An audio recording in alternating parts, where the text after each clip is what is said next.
এসে একটা ভালো বাসা কেনার চিন্তা ভাবনা আপনি করছেন, অর্থাৎ একটা ফ্ল্যাট বা একদম রেডি একটি বাড়ি, তবে কোন কোন দিকে আপনার নজর রাখার প্রয়োজনীয়তা রয়েছে, কোন কোন দিক বাস্তুর জন্য একেবারে পারফেক্ট, সবই আজকে শুনবো শ্রী আনন্দার কাছ থেকে। হ্যাঁ দেখুন, অনেক কষ্ট করে প্রত্যেকটা মানুষ কিন্তু বাড়ি কেনে, একদম। হ্যাঁ, বাড়ি বা ফ্ল্যাট যাই হোক না কেন, প্রচুর টাকা, একটা ফ্ল্যাট কিনতে গেলে প্রচুর টাকা তাকে ইনভেস্ট করতে হয়। অবশ্যই বাস্তুটা বাড়ি কেনার আগে কেন জানা দরকার বা বাস্তুটা কোন কোন দিকগুলো ফলো করা উচিত, কারণ প্রত্যেকের ক্ষেত্রে অর্থ এবং স্বাস্থ্য, হেলথ, এই দুটো কিন্তু বাস্তুতে খুব ইফেক্ট করে।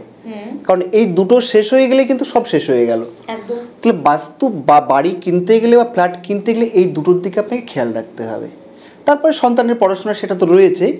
তাহলে আমাকে যখন এই ফ্ল্যাটটা কিনছি, প্রথমে ফেসিং, অর্থাৎ বাড়িতে যে কোন ফেসিংয়ে হবে বাড়িটা আমি ঢুকবো বেরোবো, ফেসিং যদি ভালো না হয়, আমাদের ধরুন মুখ যদি আমরা খারাপ খাবার খাই তো শরীর খারাপ হয়ে যাবে, ভালো খাবার খেলে শরীর স্বাস্থ্য ভালো থাকবে। তাহলে সবসময় হেলদি হওয়া দরকার। তাহলে বাস্তু যদি হেলদি হতে যায় তাহলে কিন্তু আপনাকে ফেসিংটাকে দেখতে হবে। আপনার নর্থ ফেসিং বা আপনার সাউথ ফেসিং, ইস্ট ফেসিং বা ওয়েস্ট ফেসিং যাই হোক না কেন, সেখানে কিন্তু ফেসিংয়ের যে জোনটা রয়েছে অর্থাৎ ডিগ্রিটা রয়েছে সেটার জন্য আপনার শুভ হয়। যদি অনেকে বলে আমি সাউথ ফেসিং বাড়ি পেয়েছি, নর্থ ফেসিং পেলাম না, এটাও কোনো ম্যাটার নয়।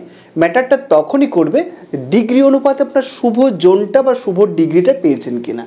সেটা যদি আপনি না পান তাহলে কিন্তু আপনার বাস্তু প্রবেশদ্বারটা খারাপ থাকবে।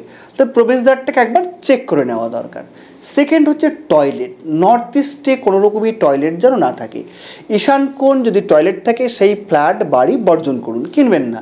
তাহলে কিন্তু হেলথও যাবে এবং তার সঙ্গে সঙ্গে ফিনান্সিয়াল প্রবলেমটাও কিন্তু আপনার হবে। তাহলে সেটা একটা গেল। রান্নাঘর বিশেষ করে অনেক সময় ফ্ল্যাটের পরিবেশ পরিস্থিতি অনুসারে যেহেতু আউটলেটটা একদিকে থাকে, তো সেক্ষেত্রে রান্নাঘর আমার মানতে হয়।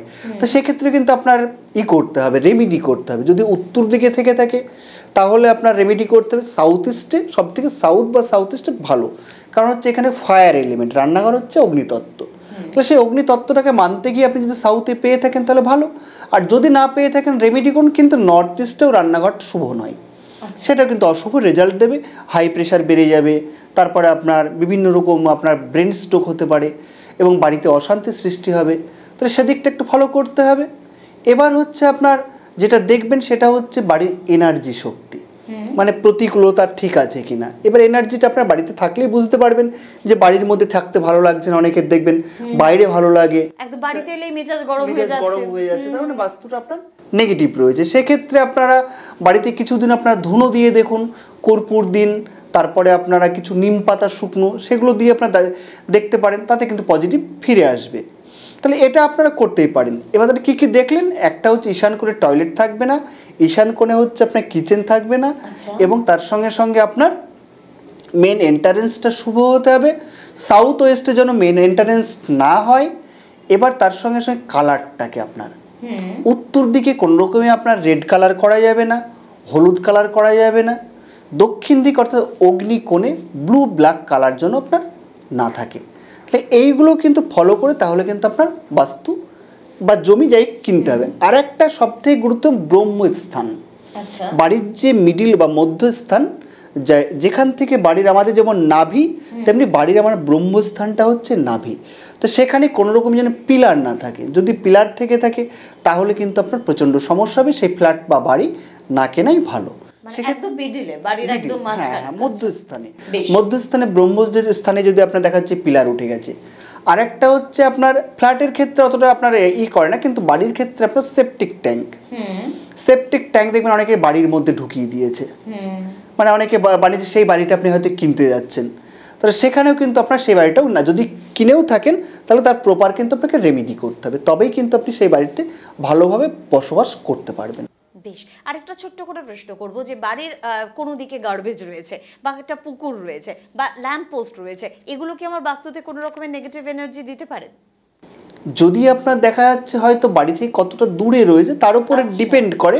এবার যদি আপনার এরিয়ার মধ্যে না থাকে বা আপনি ওটা কেনেননি বা আপনার এরিয়ার মধ্যে হয়ে গেছে বা চারিদিকেই পুকুর হলে তাহলে কিন্তু আপনার নেগেটিভিটি আসবে।